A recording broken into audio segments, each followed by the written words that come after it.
I think probably the most horrifying of quotes for me in this was when the head of the lobbying firm said, you know, there's more power in this room than most small countries, or something like that.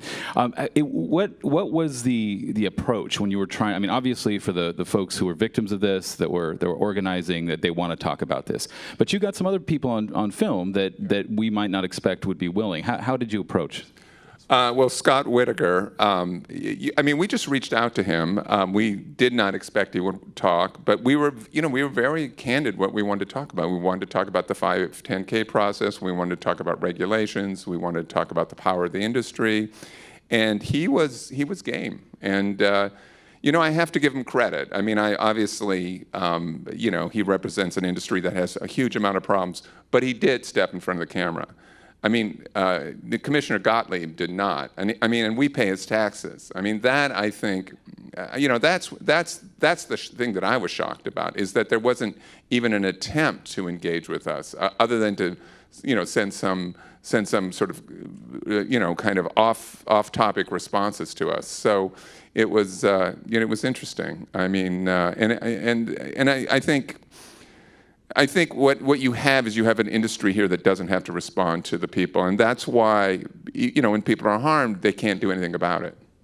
So at the end of the film, some of the women began to speak, when speaking with the representatives, were talking about how it felt as though women were expendable, they were expendable. So there's a line back to some of your previous work. And I'm wondering if what do you see the ties between the power of the industry, gender, race, or class, access to resources? How does this all fit into this particular set of issues, and as far as who gets heard and who doesn't?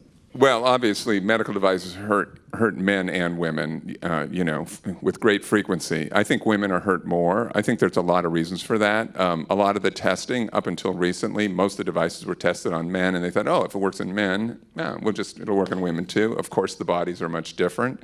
I think when women come in, there's this whole tendency to not believe them. I mean, we actually cut a scene, we just couldn't fit it in, of all the women talking about, they go into their doctor, the Esher women, and everything they heard, you know, saying that they were hysterical, that they just, you know, just a little bit of pain, and they're saying, you know, sort of minimizing their pain and everything like that.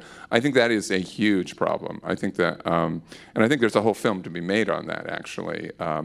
So, yeah, I mean, if there are filmmakers, executive producers, I mean, you will have a huge response if you take up that topic. We're actually releasing that sort of deleted scene, or portion of it, just on social media, I think, in the next few weeks. So, but yeah, it's a huge problem.